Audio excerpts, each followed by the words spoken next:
Everyone, a very warm welcome to Dronacharya IAS. आज की इस वीडियो के अंदर हम स्टार्ट करने जा रहे हैं हिंदू के कुछ इंपॉर्टेंट आर्टिकल्स का डिस्कशन। तो चलिए स्टार्ट करते हैं। देखिए, आज हमारे जो फर्स्ट पेज पर न्यूज आई है that is related to the EPIC issue, जो काफी दिनों से न्यूज में चल रहा है। इलेक्शन कमीशन ने फिर से रिविजिट किया है सभी के इलेक्टोरल जो आइडेंटिटी कार्ड्स होते हैं, आधार कार्ड लिंक प्लान के बारे में, बिकॉज वहीं से जो प्रोबेबल रीजंस देखने की कोशिश कर रहा है इलेक्शन कमीशन बेसिकली, बिकॉज बहुत सारे फोर्स्ड ईपीआईसी नंबर्स देखे गए हैं। ऑलराइट, सो चीफ इलेक्शन कमिश्नर ने मीटिंग बुलाई है होम सेक्रेटरी के साथ और यूआईडीए के ऑफिशियल्स के साथ, जब आपकी एलएच डुप्लीकेशन का मामला सामने आया है। ठीक है, तो यहां पर आप देख सकते हैं it is related to, because आपके आधार लिंक्ड जो है ये भी चीजें देखी गई हैं कि फेक आधार कार्ड आईडीज सामने आई है, उसी से रिलेटेबल ये चीज दिखाई देने की कोशिश कर रही है, या फिर वो फिगर आउट करने की कोशिश कर रहे हैं कि क्या इन सब के साथ ही ईपीआईसी की जो फोर्स्ड आपकी आइडेंटिटी सामने आई है, फेक आईडी नंबर सामने आए हैं, वो इस सब से लिंक हो सकता है या नहीं। ऑलराइट, तो ये आप कह सकते हैं ये उसी केस के अंदर एक डेवलपमेंट है जिसके बारे में अभी सिर्फ जो है बात सिर्फ इन्वेस्टिगेशन टर्म तक चल रही है, बट यस काफी सारी चीजें हैं जो इसके अंदर यूज होने वाली है।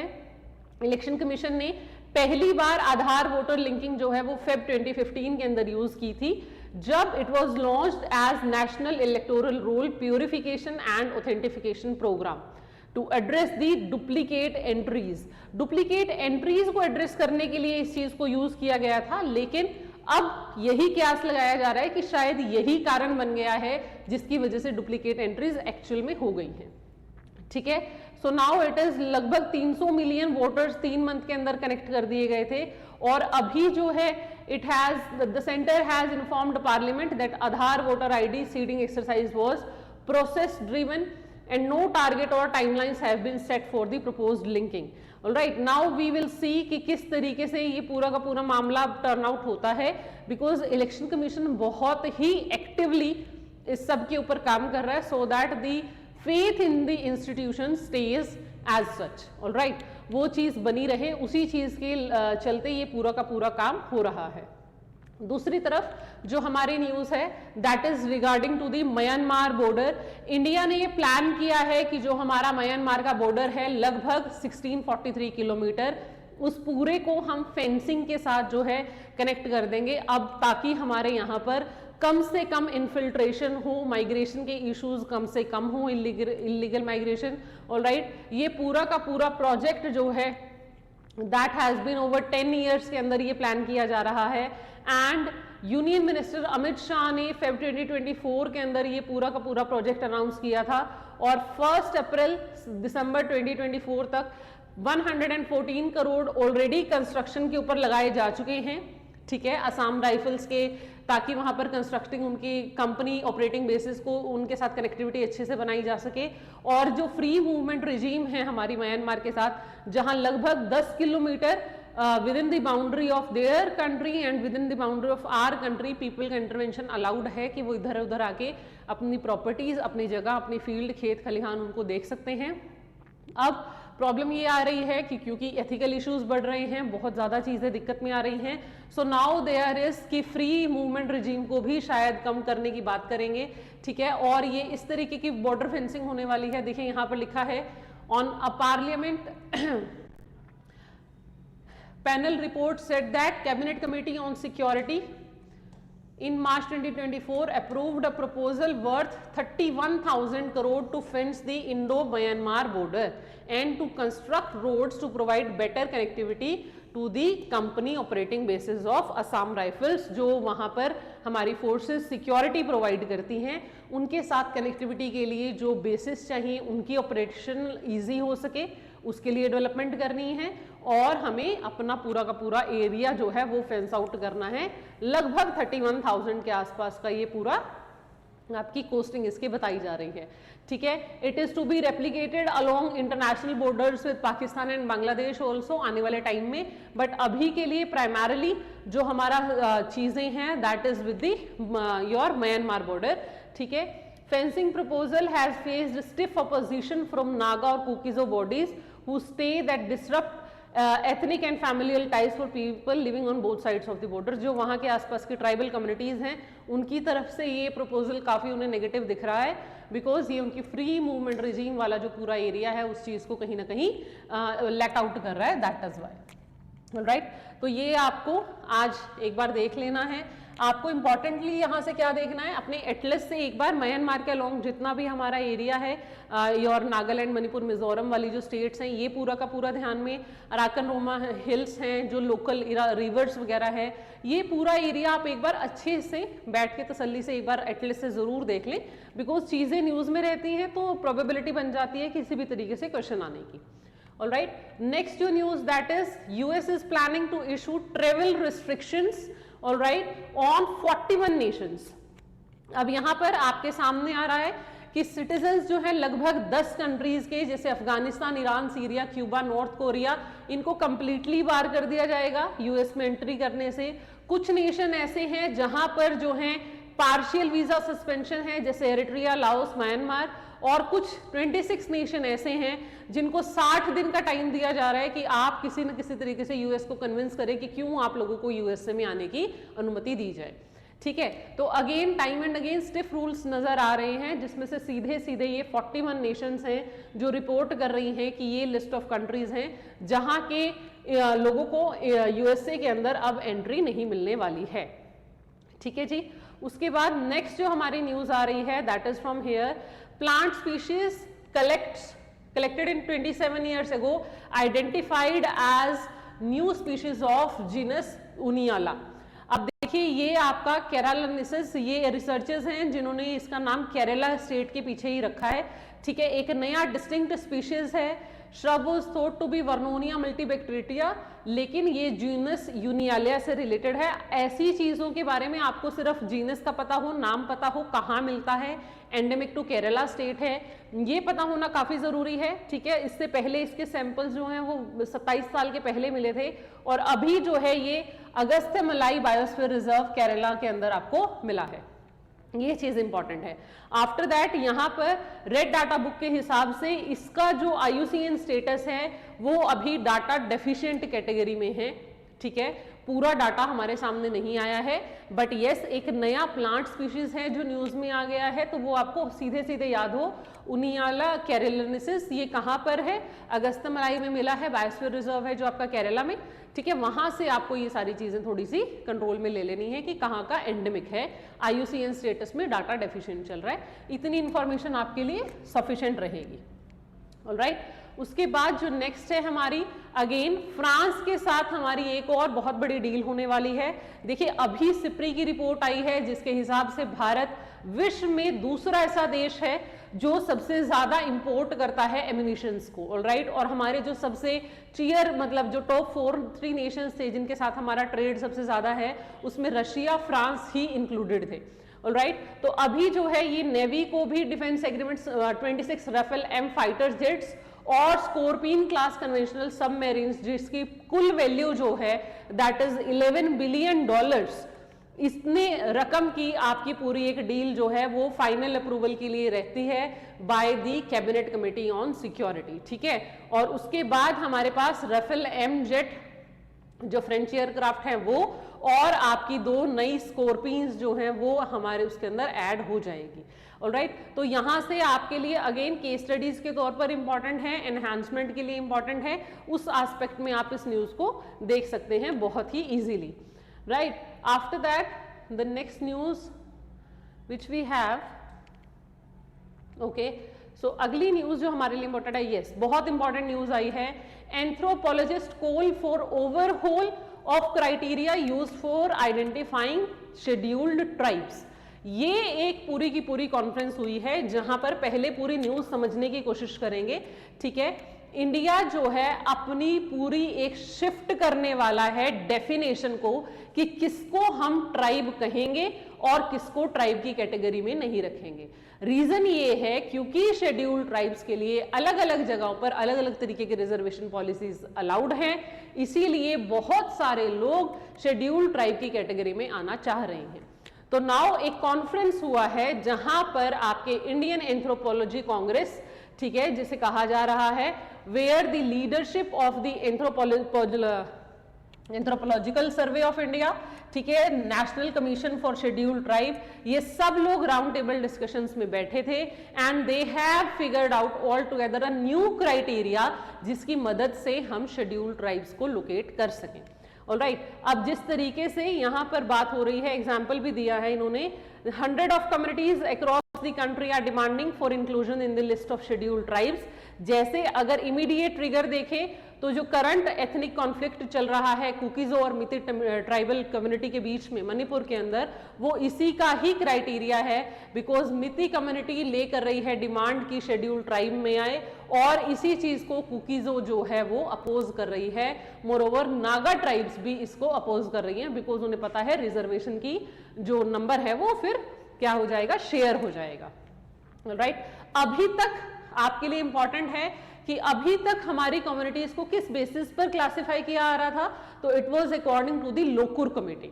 ठीक है, आपके आर्टिकल में आया भी हुआ है आज, लोकुर कमेटी है 1965 की, जो चेक करती थी प्रिमिटिव ट्रेड्स जैसे distinctive culture, geographical isolation, shyness of contact with the community at large, backwardness. ये कुछ क्राइटेरियाज इन लोगों ने सेट कर रखे थे over the past years local committee के हिसाब से, और उसके बेसिस पर ही हमारी ट्राइब्स जो है वो आपकी क्या कर दी जाती थी, क्लासिफाई कर दी जाती थी।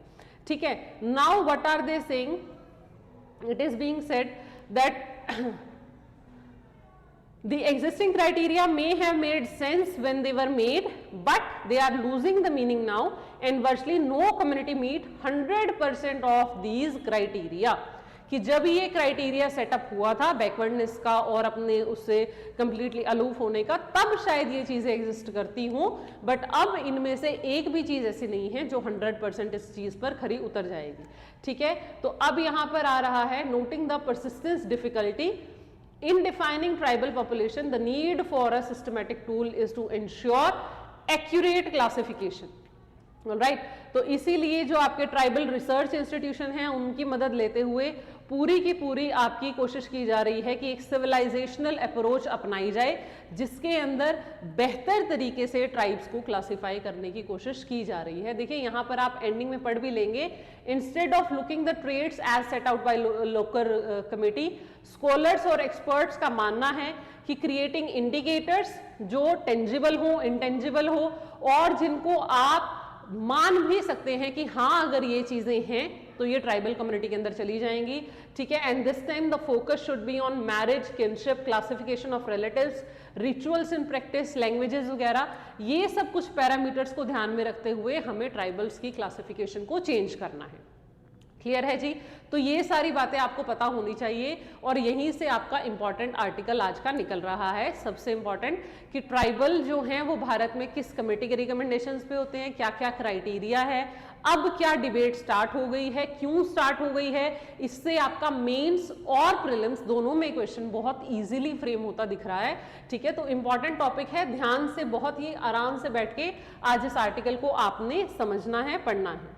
ठीक है, now again why has India got another tiger reserve, as we know कि 9 मार्च को एनवायरमेंट मिनिस्टर हैं जो भूपेंद्र सिंह यादव, उन्होंने आपके Madhav national park that is in Madhya Pradesh, उसे देश का 58वां टाइगर रिजर्व घोषित कर दिया है।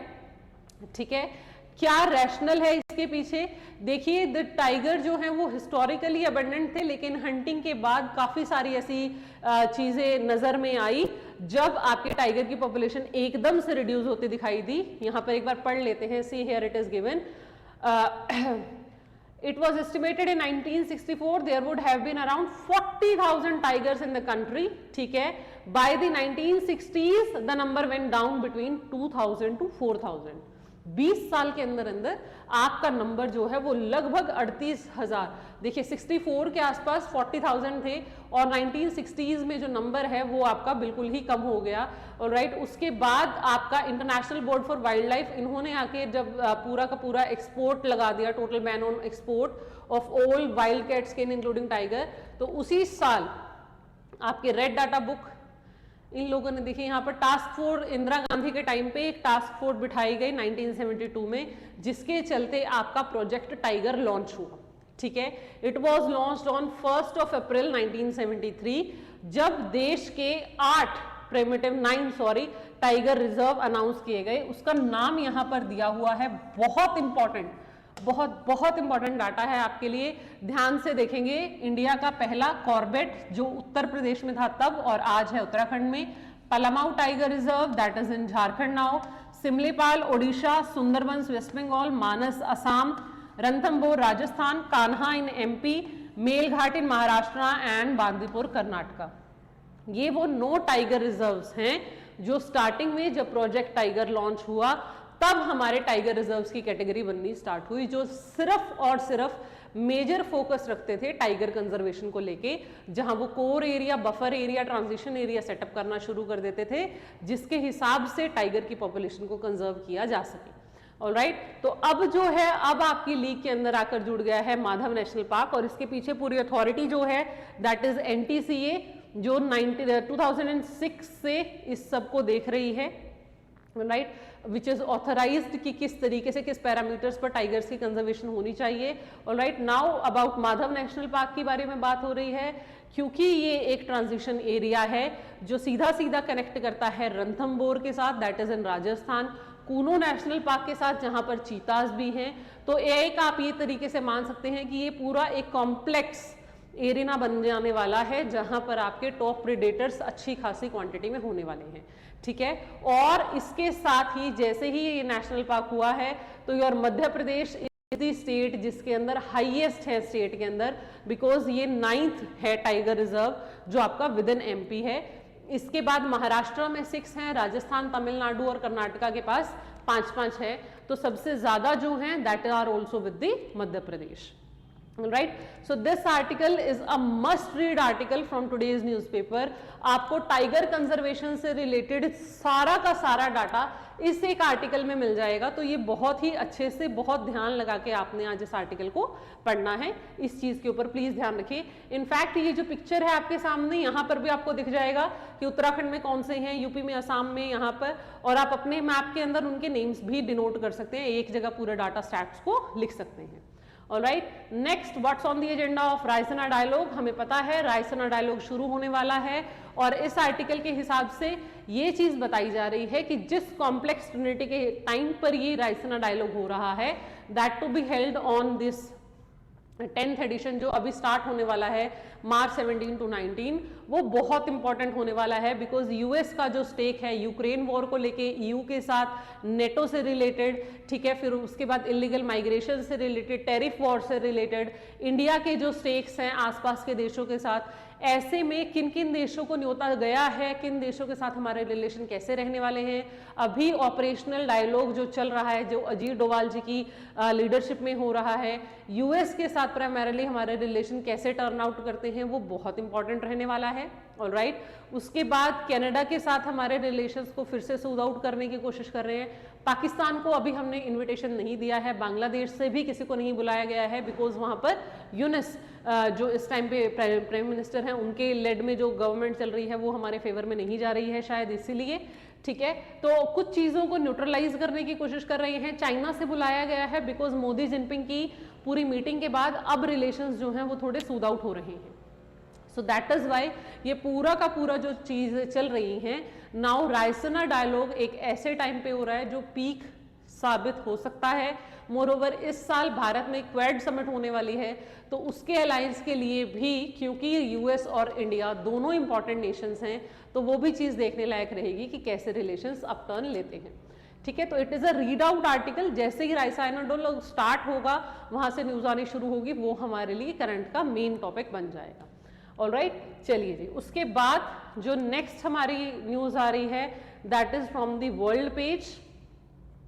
यहाँ पर हियर वी हैव सबसे पहले यूक्रेन से रिलेटेड ज़ेलेंस्की ने प्रेस किया है अलायंस को सिक्योरिटी गारंटी के लिए कि फॉरेन ट्रूप्स वगैरह जो यूक्रेन में आ रहे हैं हर तरीके से यहाँ पर आपके दैट इज न्यूट्रलाइज करने की कोशिश की जा रही है कि जितना भी गिव एंड टेक हो रहा है दोनों देशों के बीच में उसे रोकथाम लगा दी जाए, वहाँ पर चीज़ें जो है थोड़ी कंट्रोल्ड मैनर में हो जाए, अच्छे से हो जाए, एंड जितना जल्दी हो सके उतना जल्दी ये पीस ट्रेड वॉर जो है वो पीस आउट हो सके, ठीक है। तो इसके ऊपर छोटी छोटी डेवलपमेंट्स है डेली बेसिस पर, बस एक बार रीड आउट करना है आपने, उसमें ज़्यादा कुछ नहीं है।